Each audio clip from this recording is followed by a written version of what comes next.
The broadcast is now starting. All attendees are in listen-only mode. Hi, right, and welcome to another in the series of the GOOS webinars. And I'm really delighted to introduce two good colleagues of mine this evening, Ms. Rebecca Cowley, who's based in Australia, and Dr. Janet Sprintall, based in California in the USA. And they are going to talk about the Ship of Opportunities program, and which is called SOOP. That's the acronym, and really about the XBT component of this Ship Opportunities program. And the XBTs, I mean, this is really fundamental to some of the lines of observations have been going for more than 30 years, and this is fundamental to our understanding of ocean heat content, reactions of tracking climate and variability, both climate change and variability, across boundary currents, analysing geostrophic currents and the major kind of meridional heat transports across the world's oceans. So Janet and Rebecca are going to take it in turns to present. It will be Rebecca first and then Janet. And the presentation will be around about 30, 35, 40 minutes. Do please think of questions whilst you're listening to the presentation, because we'll have time, maybe 20 minutes for presentations at the end. And also this is being recorded, so we should be able to share the presentation afterwards. If you want to ask questions, then sort of on the control bar, which is generally on the right hand side of your screen, you should see something labeled questions, and if you type into those questions, then I'll be able to pick them up, and we can sort of interrogate my two guests at the end of the presentation and session, which I'm sure they're really looking forward to. So without further ado, I would like to hand over to Rebecca, who's going to speak first, and I'm going to switch off my video and listen also, and come back to look at to help with the questions a little bit later on. So I'm going to hand over to you, Rebecca, now. And so anyway, I'm really looking forward to the presentation. So see you in a little bit. Okay. Thanks, Emma. So hi, everybody. I'm Rebecca Cowley. I'm the current chair of the Ship of Opportunity Implementation Panel, or the SOOP team, and we're part of the Ship Observations team, or SOT. And I'm from CSIRO in Australia. Janet is from Scripps Institute of Oceanography. And this presentation is being built with some input from Gustavo Goni, who is the Vice Chair at the moment of SOOP, and Martin Cramp, who's from JCOM Ops. So thank you to them for helping to get this presentation together. Okay, let's have a go at getting it going. Right, so I'll just give you a quick overview of the SOOP program. We are a program, as I said, part of the SOT, Ships Observations Team. The grouping under the SOT has this common use of volunteer ships to collect measurements. And there was a previous webinar, if you're interested in going back and having a look on the GOOS webpage, about the VOS aspect of SOT. VOS is concerned with more atmospheric measurements from volunteer ships. The SOOP program, though, is concerned mostly with ocean surface and subsurface measurements, and they include XBT, expendable bathythermographs, PCO2 measurements, and TSG measurements. And if you're interested in other aspects of the program after this talk, there will hopefully be an underway data GOOS webinar coming up soon. So the focus of this particular talk will be on the XBTs. Oh, wrong way. But I'll get to that in a minute. Part of the program is the international contributions. Without these countries participating, there wouldn't be a XBT SOOP program. So as you can see, I've listed all of our current collaborators, and I hope I haven't missed anybody, but we have several countries involved and several institutions in each of those countries, and without them we wouldn't be able to run this. We all work together and communicate about trying to access ships if we have trouble, and we support each other with probes, and the oversight of the whole program and coordination comes from JCOM Ops, and they also do monitoring as part of the Integrated Global Ocean Observing System under SOT and OCG. OCG is the Oceans Observations Coordinations Group, and I apologise for all the acronyms during this talk. Hopefully we'll manage. So what are XBTs? A quick introduction. Expendable bathythermographs were invented in the mid-1960s for naval use, but they were quickly adopted by the research community, and they record temperature to around either somewhere between 200 and 1800 metres, depending on the probe type. So some probes are designed to go shallow, and some are designed to go much deeper, and they are varied in design depending on the ship speed as well. So if you've got a fast ship, you need a different probe. There's two main manufacturers globally, Sipican and TSK, and they have their own market areas. And the XBT data is the largest source of upper ocean temperature data from 1970 to 2000. You can see in this plot at the bottom that XBT data is in the blue, the dark blue and the light blue. That without that data set during that period, we would have a very sparse data set. Argo took off in 2000, and of course, since then, XBTs have become, I guess, we're working with Argo rather than they're not the primary source of data now. So on the right there is a plot with a typical XBT drop, and you can see temperature along the bottom and depth along the side. And there's a couple of pictures of what an XBT looks like. We don't get XBTs back. They have a thin copper wire connecting them to the ship, and once the copper wire breaks, we lose the trace. So the Global XBT Network has been developed since the mid-80s, early 80s. And the goal is to enhance our knowledge of the ocean variability and its link to weather, climate and ecosystems. The objectives for the network are to design, implement and maintain XBT observations that provide a long record of temperature sections along fixed repeat transects to assess the state of the ocean. And we monitor ocean heat transport with the data, variability of key ocean boundary surface and subsurface currents. They provide upper ocean temperature profiles for ocean heat content. We provide observations to continue building a better climatological record, and also to initialise numerical forecast models. We provide temperature section observations to other complementary observing platforms, and expertise and logistics for deployment from other observational platforms. So we do coordinate with other observational groups such as Argo and the drifting buoy community to deploy from the same ships. So the global network has changed over the years, and these pictures show early visions of what the network would look like. So these are pre-Argo, and as you can see, it's quite an extensive network. The Atlantic Ocean and the Pacific Ocean are shown here, and over time that's changed quite a bit. So here's a picture of 4 panels from year 2000, 2005, 2010, and then 2015. Every 5 years, XBT data is shown in red and the Argo observations coming in blue. And you can see that in 2000, obviously, the XBT was the dominant source of data, and with around 42,000 profiles a year, whereas Argo is just a small amount at 3,000. And as Argo has come online, the shipping lines have also changed, and we've got a reduction in XBT data down to around 17,000 profiles a year in 2015 and 169,000 Argo profiles.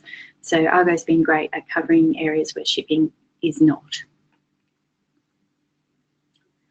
And so the Global XBT Network now looks something like this. This picture has just been created, but there are some missing points on it. We are aware of that, but basically the lines we are focusing on are now on this map, and we've got observations there in the background in pink. You can see it's a much reduced network compared to the early days. So we've got Argo. Now, why do we need XBTs if we've got Argo? Well, Argo provides estimates of reference velocities for XBT transport computations and data to build historical TS relationships. And Argo does give us global scale TS observations, but XBT observations, they better resolve mesoscale features and obtain high resolution measurements in the boundary currents along fixed transects, which are not continuously observed by any other observing platform. And when Janet takes over, she'll show you some very exciting science from XBT that you won't be able to get necessarily from Argo by itself. Data is distributed quickly and widely. We mostly distribute XBT data in real time through the GTS for weather prediction models. And that, when we say real time, we aim within 24 hours, and it's usually quicker than that. Delayed mode data and transect mode data is available from various places. So AOML serve up high density data as well as the Scripps website, and you can get individual profiles from various sources, including World Ocean Database from Coriolis, Australian AODN portal serves up Australian regional data. And there are science products out there at the moment through the XBT Science website at AOML. You can get those products, and there are some more coming online soon, hopefully through a partnership here at CSIRO with one of our other projects, and we'll be producing some Transect gridded products that we'll be sharing with everybody in the next year or two. So what are the strengths of the XBT network? Well, the operations for XBT are driven by scientific questions for education and research, where we like to maintain near repeat surface and subsurface temperature profile observations along the fixed transects across strong boundary currents, providing data not reproduced by any other observational platform. These transects are run in various modes. One of them is frequently repeated and the other is a high density mode, and that's to do with how many probes are deployed from the ships across the transect and how often the transects are repeated, and that the science drives that decision. We also measure geostrophic currents in western boundary currents, and including meridional heat transport and global ocean heat content estimates. We are a key contributor to the historical temperature profile record, and of course we've got some of these transects that have run for more than 30 years. XBTs can be implemented and maintained in a very cost-effective fashion. They're quite cheap to run, and we are working with ships of opportunity, so the shipping itself is cheap for us. XBTs ships are easy to outfit with additional ocean and atmospheric sensors. So we do share our shipping and organisation with other groups. Over the years, there's been quite a few publications. Every year, we're around 100 per year. This figure goes to mid-2018. We have obviously had more since then, but there are around 150 manuscripts since 2017. And we have recently contributed to a white paper for Ocean Obs 19. And so that is currently under review and will be available very soon for Ocean Obs. And at this stage, I'll hand over to Janet. Thanks very much, Beck. Can you hear me okay? I can hear you, yes. That's good. Okay, so I'm just going to, as Beck just mentioned, she said that we publish about 100 papers, or not only us, the users of XBT data publish about 100 papers per year that use data from the XBT network. And so I'm going to just briefly highlight a couple of those studies that have been done. I'd also mention that we have, in addition to SOOP, we have an XBT science science team that we get together regularly and discuss the science that comes out of XBT Network. So, and again, these are just a couple of those studies. So we're going to start off in the South Atlantic. So this is a Transect AX18, and it's known as the SAMOC Transect at 34.5 degrees south. It's been maintained since about 2002. So I think there's over 50 transects since that date up until the present. And this XBT line, as I said, its function is to sample the South Atlantic meridional overturning circulation, and it does that in conjunction with some other measurements. There's pies and dynamic height moorings that are located off the coast of South America and also on the eastern side over towards Cape Town. And so together with these other observing systems, the goal of the SAMOC line is to monitor the upper limb of the SAMOC, of the South Atlantic MOC, and then use that information to assess the impact on extreme weather events, as well as evaluate performances of numerical models. So you can see down in the lower right-hand side that it also relies on strong partnerships, and there's that speaks back to that slide that Beck was talking about, how we need these strong partnerships to maintain the general observing system, and the XBT network is a strong part of that observing system.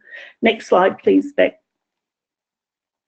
Okay, so this is one of the time series that comes out of that SAMOC Transect, and in the upper left-hand panel, you've got the time series of the MOC going back to 2002, and in black is the total MOC transport. In green is the Ekman, and red is the geostrophic component, which we get from the XBT data. So you can see that the time mean MOC is really dominated by the geostrophic component, but the geostrophic and the Ekman components are both important in explaining the MOC variability. So we can actually see also in the lower panels about the seasonal variations of the MOC and the contribution of the geostrophic in the Ekman. And quite surprisingly, I think when this paper was released, that the geostrophic and Ekman contributions to the MOC both experience strong annual cycles, but they're out of phase. Next slide, please.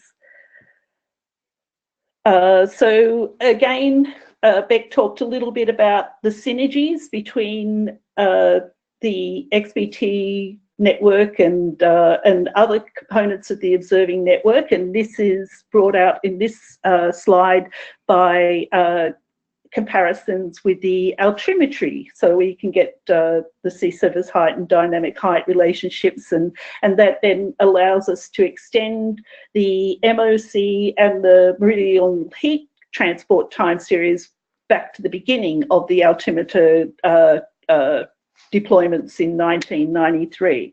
And in addition, we're using Argo data here to provide a reference of the velocity at 1,000 meters. So this is an example of extending and enhancing our estimates of the meridional heat transport and the MOC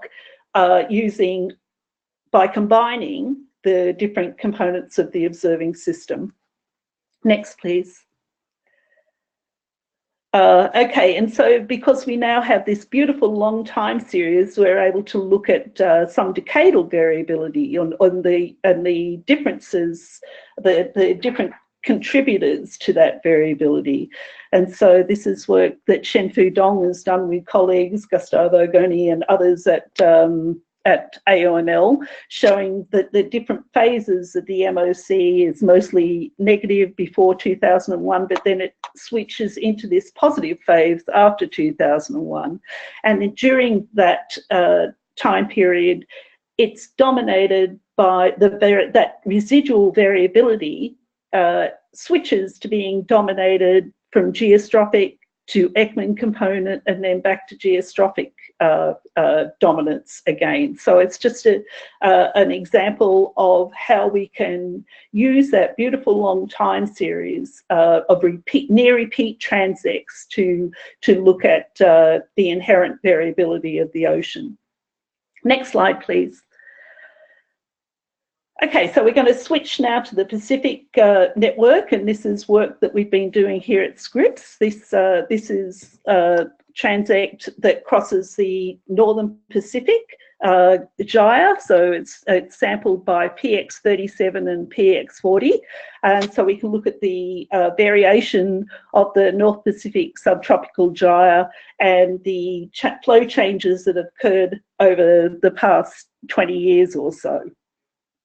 And that, again, these heat transport estimates are obtained by combining the XBT data with the Argo salinity data, and also in this case they've used the dynamic height estimate at 1,000 from the World Ocean Atlas. But I will show an example soon that uses the Argo float trajectories, but in this case they looked at using that dynamic height at 1,000 meters. And so what we see is a 20-year reconstruction of the heat transport variation across the North Pacific, and that is shown to be significantly related to PDO variability, the Pacific decadal oscillation in the North Pacific.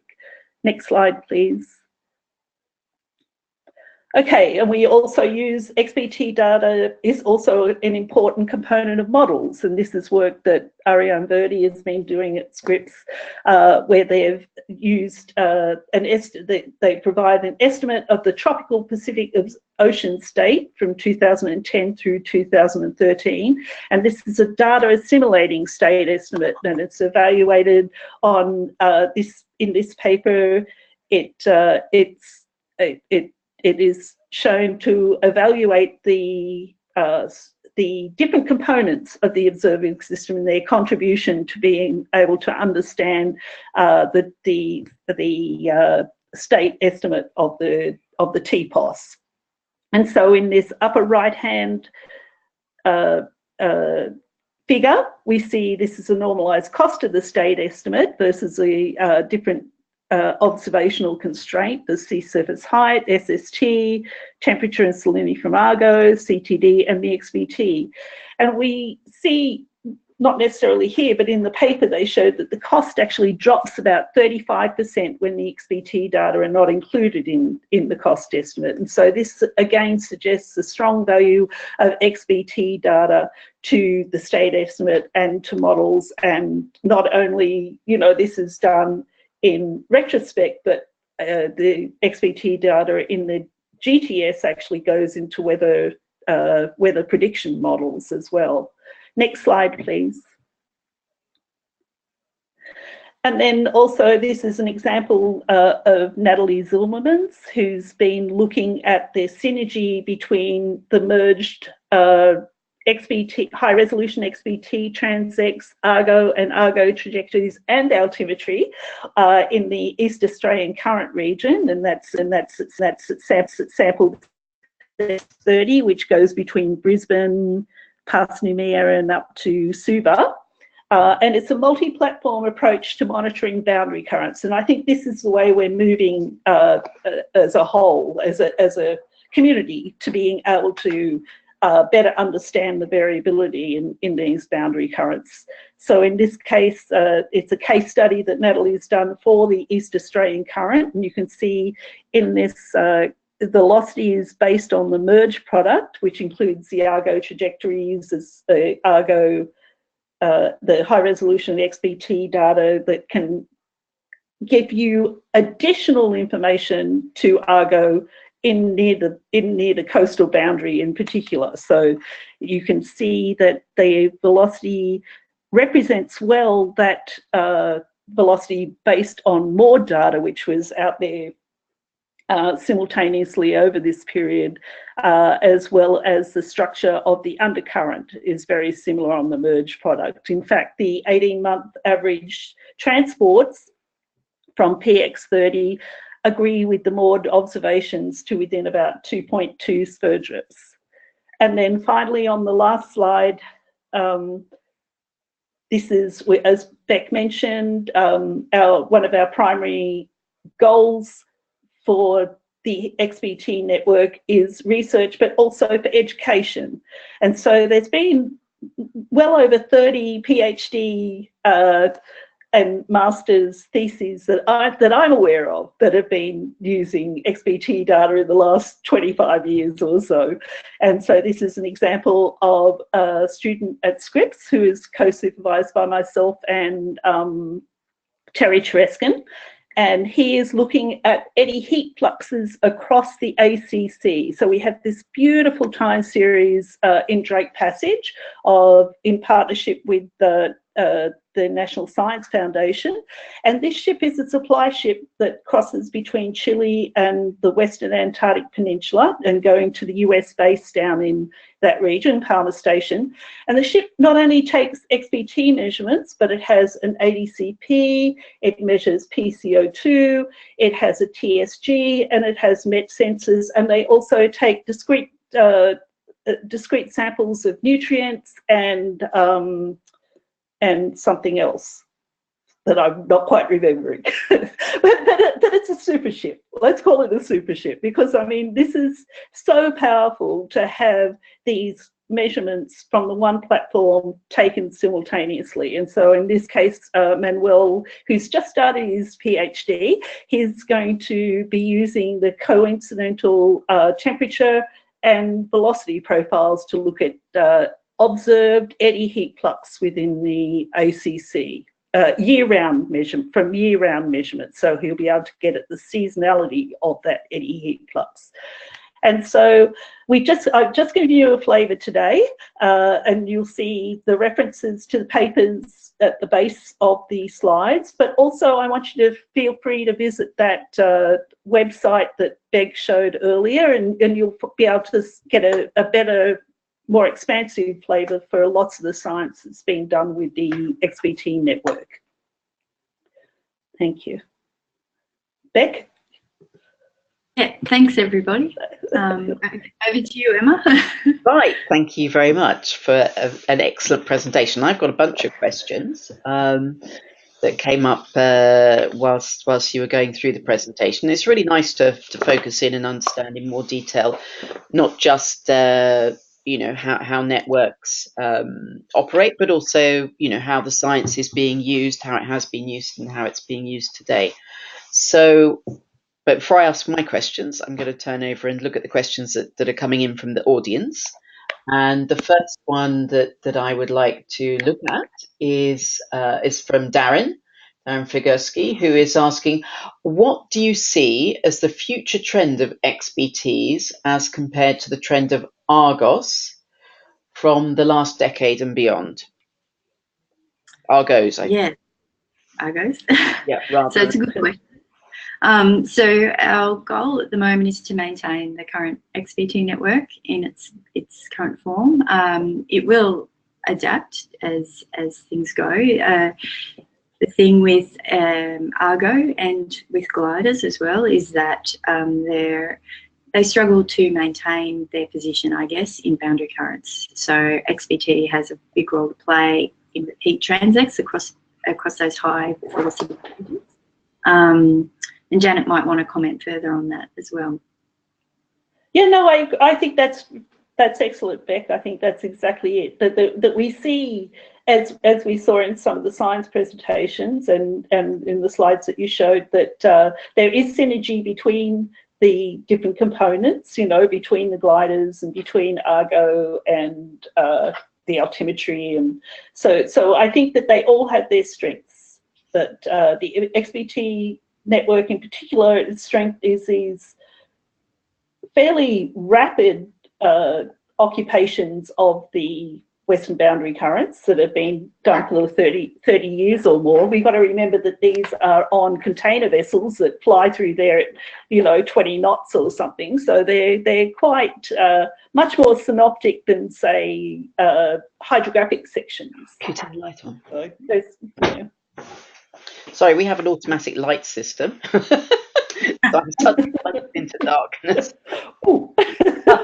There you are, Emma. Yeah, it's like, where's Emma? I haven't quite figured out how to switch that off. Anyway, yeah. So I think it's a really great explanation, and it kind of brings out some of the strengths of the network. And I picked up from your presentation that a lot of studies are moving in the direction of really having multi-platform studies, and I'm a big fan of multi-platform studies because any one platform you see one sort of view of the ocean with its certain, temporal and spatial biases. And when you combine more than one platform together, be it satellite and in situ or a combination of in situ observations, you then get even more information, and you see sort of somewhat of the richness, as well as also opening out some questions about what you're seeing. And I think this is a really, a really important way of observing the variability in things like the boundary current. That one view perhaps doesn't get us there. There isn't just one solution to this. I have a sort of a follow-up question. I mean, if you were allowed to choose a shipping line somewhere to increase our knowledge of boundary currents, where would you put that shipping line? Oh, go ahead, Beck. Oh, I was going to say I'll let Janet answer that one. We have to answer.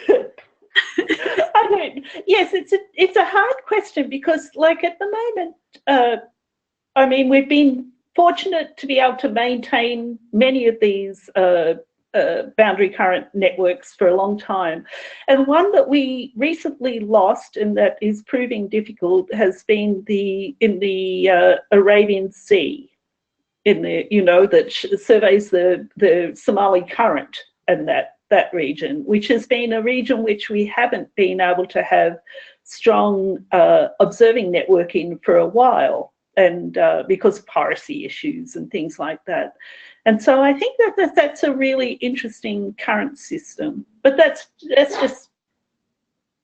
just one area. I would also like to see more surveys, repeat surveys of the ACC. Mm-hmm. I think, we have a lot of measurements in Drake Passage, which is fantastic, right? Yep. But it's representative of hotspots, of Eddy hotspots within the ACC. But how representative is it of the Southern Ocean in general? I think that's probably a good candidate. Okay, great.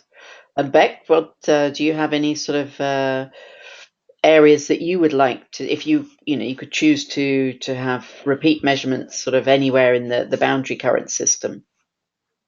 Well, I agree with Janet. The Southern Ocean and right. Antarctic area is poorly sampled anyway. But we also have there is one shipping line across the Indian Ocean that needs repopulating, and I think that's maybe the one Janet was talking about, IX-12 perhaps. So, there's issues with shipping now. We struggle to find ships to go across these lines, and even though we're comfortable with what we have, sometimes the ships get pulled off very quickly, and we have to scramble to find new ships. So we always welcome collaborations with shipping lines, with ship owners and managers to populate the lines as best we can. Right. Okay. Good. So, and in terms of, you mentioned gliders earlier, and this is a question that comes from the floor, comes from Gustavo.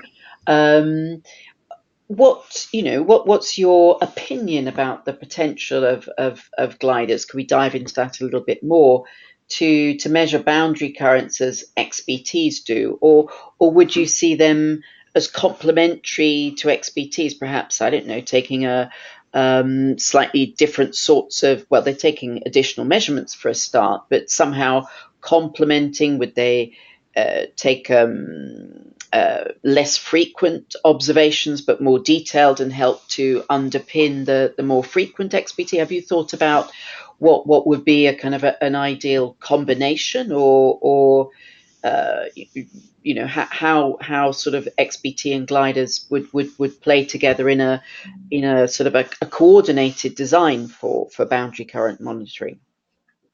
Yeah.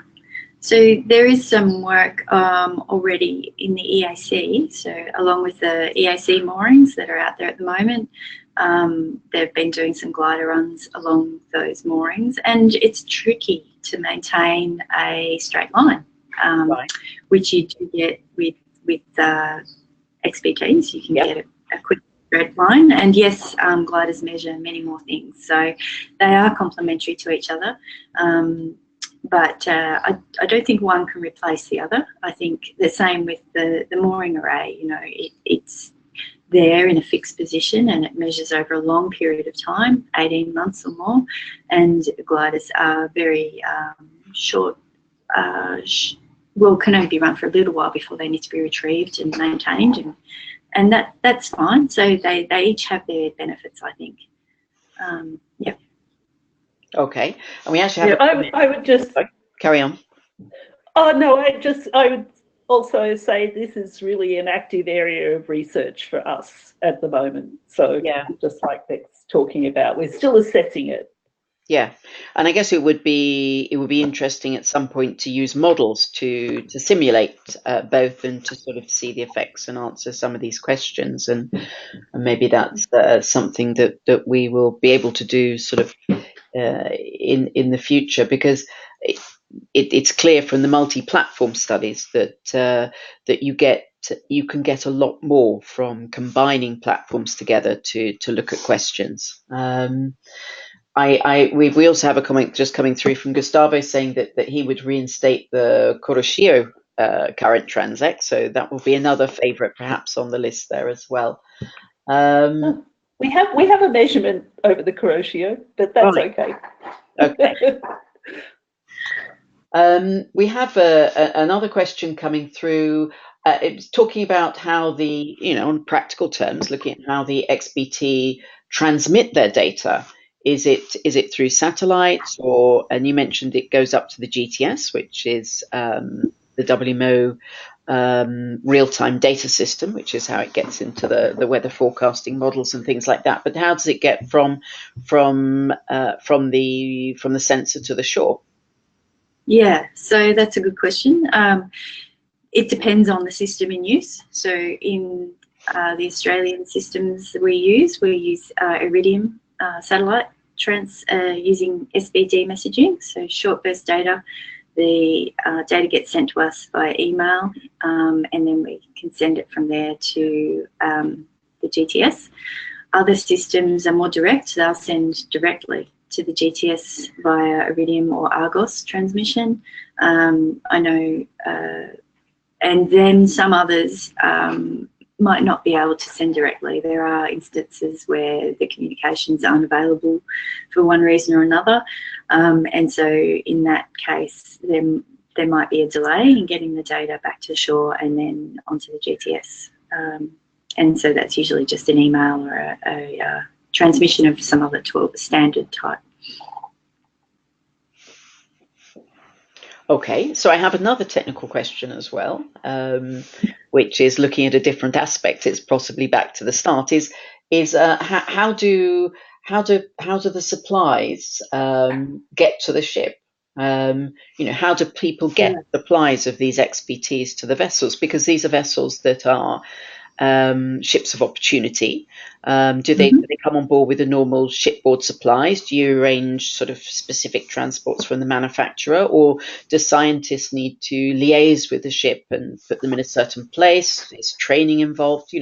What's the practical aspect of getting things organised to take these amazing measurements? Okay, well, there's a couple of types of ships that we use. So some ships will operate the system with the crew, so we don't need to put a shipwrighter on board. And in those cases, we will freight the supplies to them.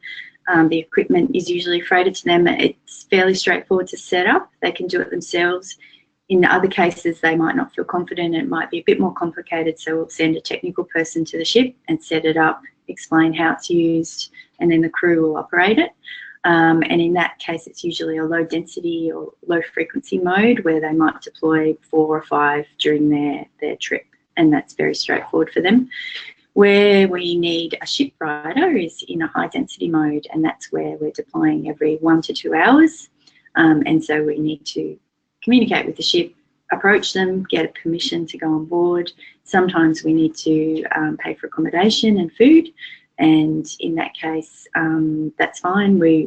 We'll ship the XBTs, usually freight them to the ship depending on where it is. So for instance, the PX30 run, I think, yes, is from Fiji to Brisbane.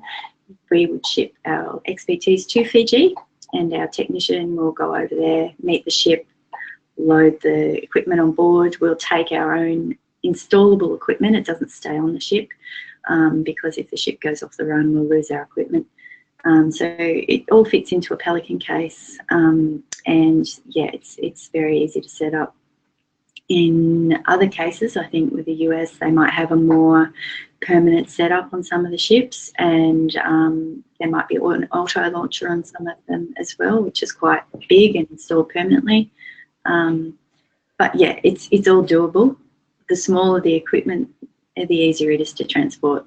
The XBTs themselves are quite heavy, but they just usually are freighted independently. Right. Okay. And so how many, if you're doing a frequent sampling, how many XBTs would you put on board a ship? Yeah, so that on the length of the line, but order of magnitude. Of course, yeah, it just depends on the length of the line, and so a PX30 run might be 120 or something like that, and less for a PX34 because it's a shorter trip.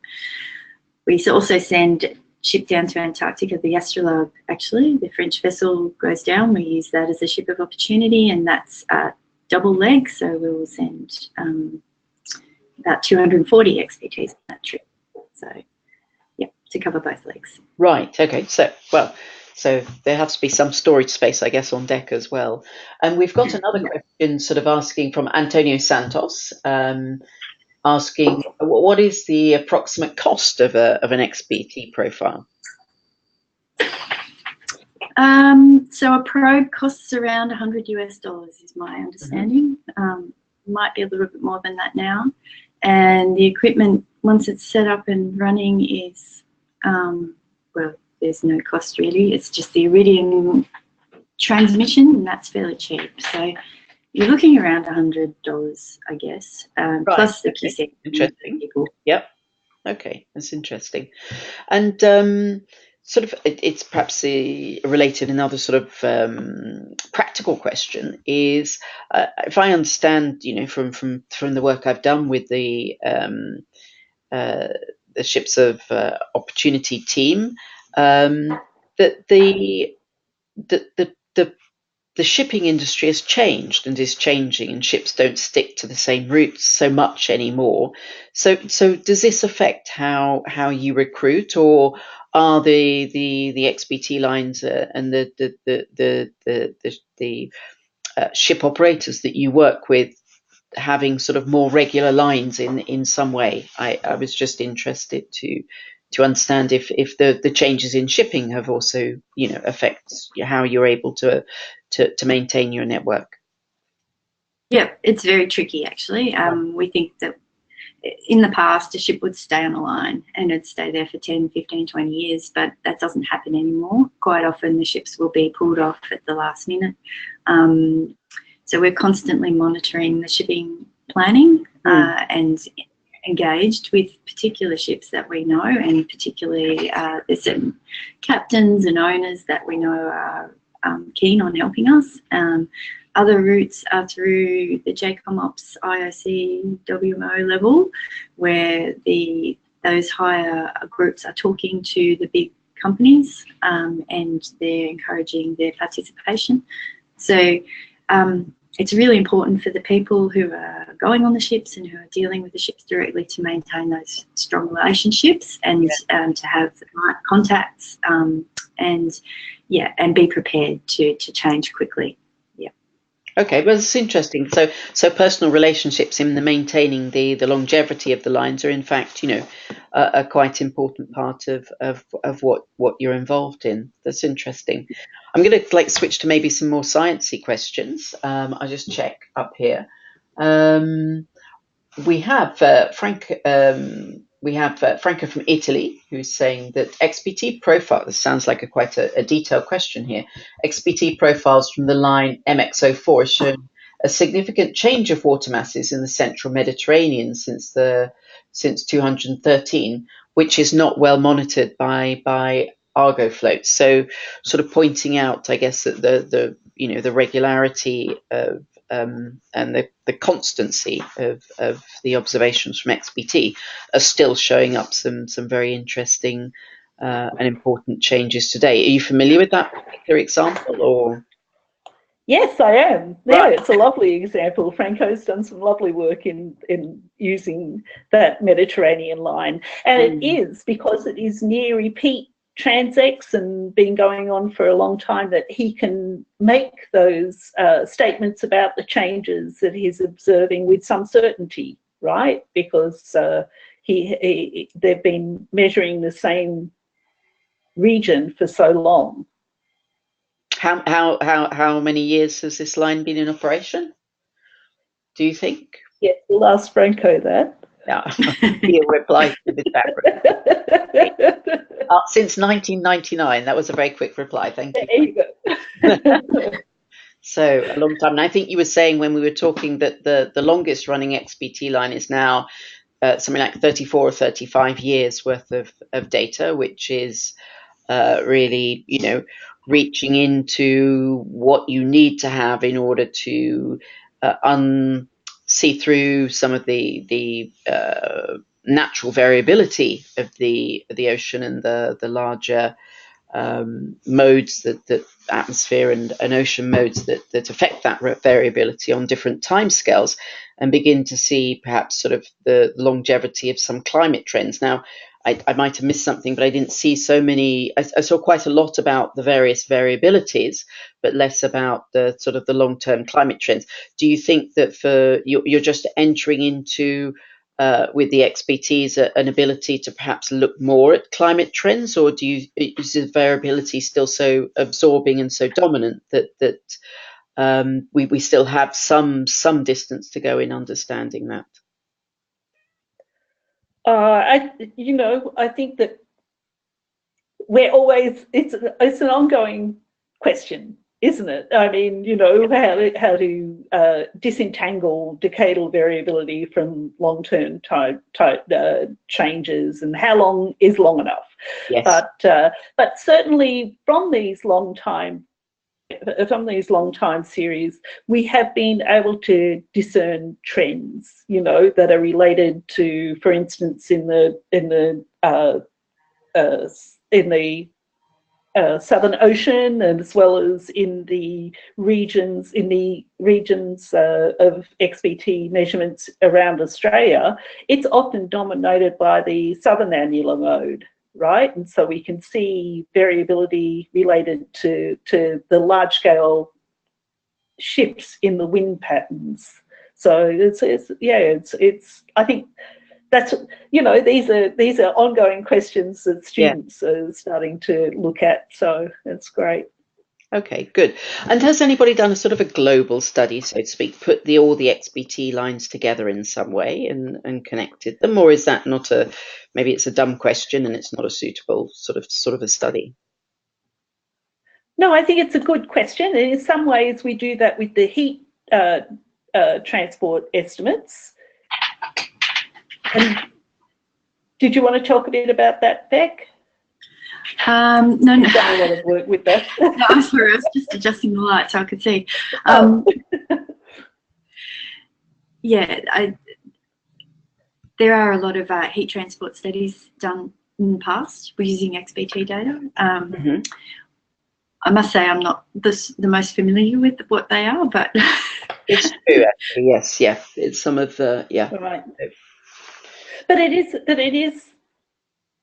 We have done primarily basin-wide examples or transbasin, like with the study with the MOC, with the SAMOC line that I presented. So I understand that they can do comparisons with that line with the Northern Atlantic lines. Yeah.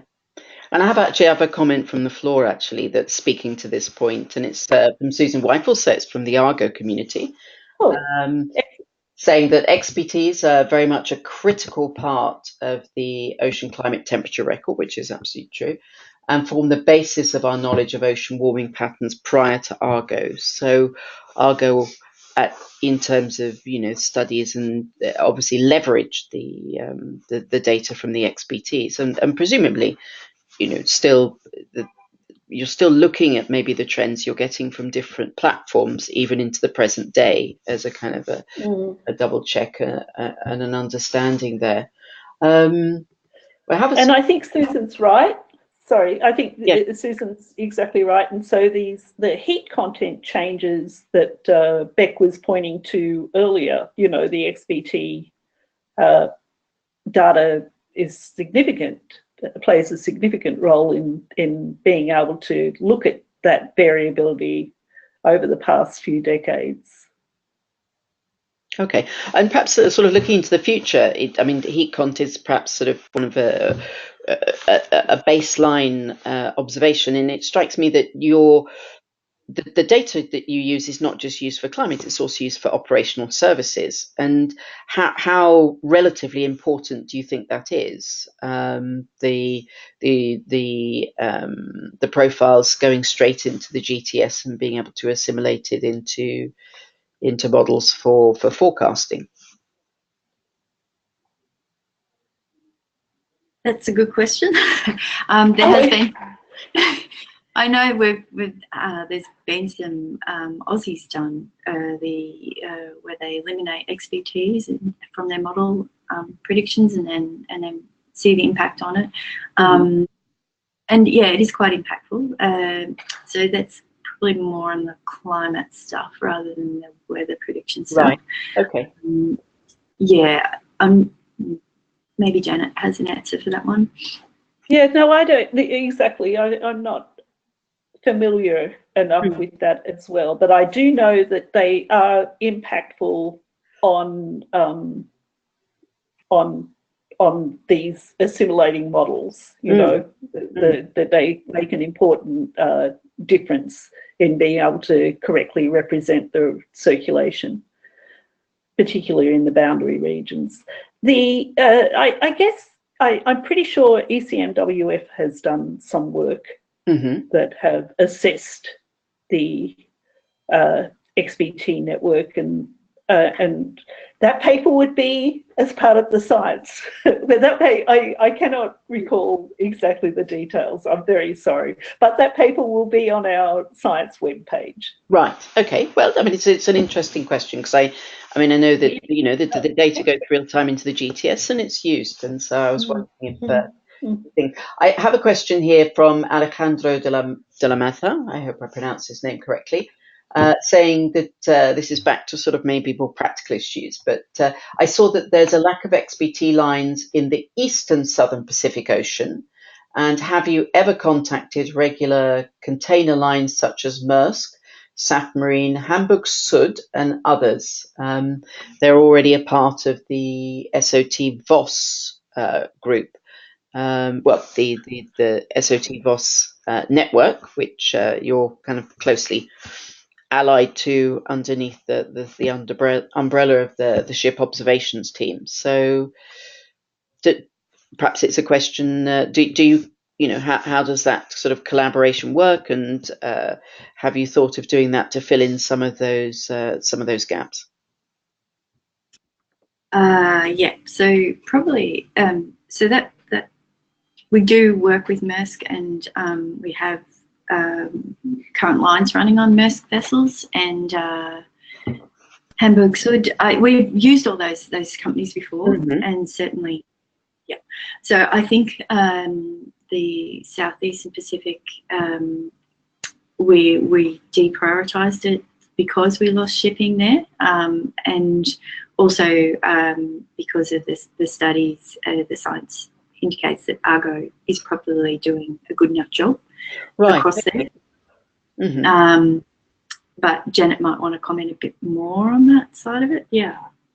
I think that's exactly right, Beck, that we used to have a line that went between New Zealand and Chile, PX50, but the shipping traffic, you know, it's just like what Emma was saying earlier, the vagaries of the shipping industry is probably our biggest challenge. You know, ships trade changes, trade between nations changes, and so we lost that ship, and we found it very difficult to find another ship that would be on that trade route. And then the assessment was done when Argo came more online that, you know, well, it's a big chunk of ocean. Maybe the XBTs aren't the best platform for measuring variability across that section. Okay, well, that's really interesting. It's a combination of things, and we all have to, you know, we all have to prioritise our time to best effect at the end of the day, don't we? And you know, you need to maximise the sweet spots also for the XBT network, and where you can, you know, where you invest your time, you can really, you know, have the biggest impact, I guess, as well. And that's interesting that that's around, you know, where the observations are needed or where XBT adds its value, but also in combination with an ability to maintain the line or build those relationships or slightly more stable shipping in some way. That's sort of, you know, perhaps two axes that sort of evolves around. We have another question here coming up from the floor from Antonio Santos, who's asking, and this, you know, I think we're going to have to say this is perhaps the last question and wrap up. It's really a really nice interactive session with lots of questions coming up to the floor as the conversation evolves. He's asking about XCTDs, and are they used in the observing program? I remember XCTDs being a part of SOOP some while ago, but XBTs.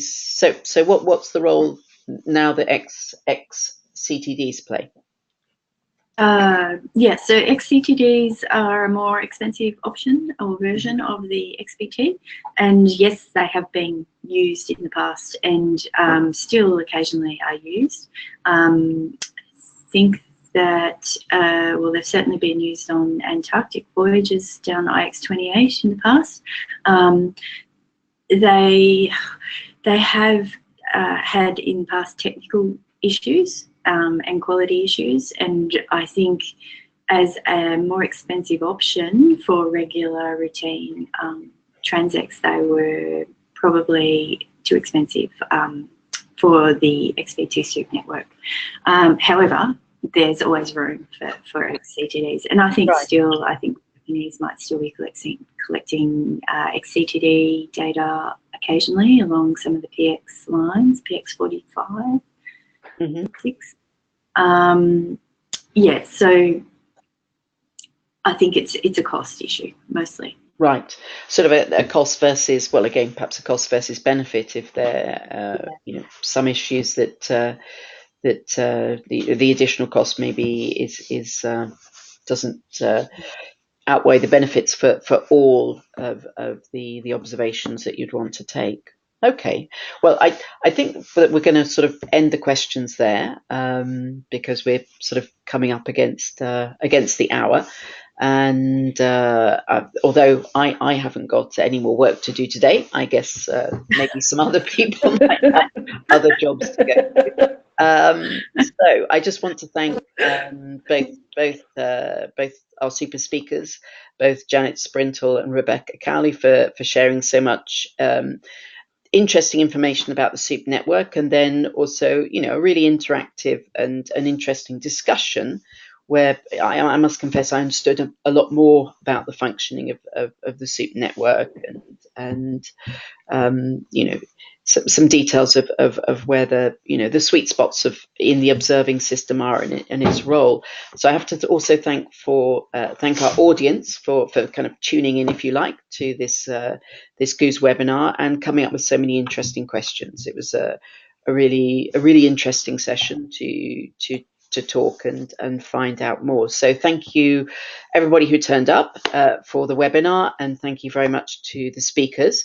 The webinar has been recorded, and we had a question from Rich Alomaya early on in the session saying, will the PowerPoint be available? So the video and the PowerPoint will be available, and I think that all the attendees get an automatic notification of where that video will be. But if you go up to the GOOS website tomorrow or the day after, you should be able to find the video archived with the other talks, and so you can share that with colleagues or whatever if there's been something interesting that you would like to take beyond the team that you've viewed with here. And I know that some people tune in with a team of people. So again, thanks very much to Janet and Rebecca, and thank you ever such a lot to the audience. And we'll say goodbye for my evening and other people's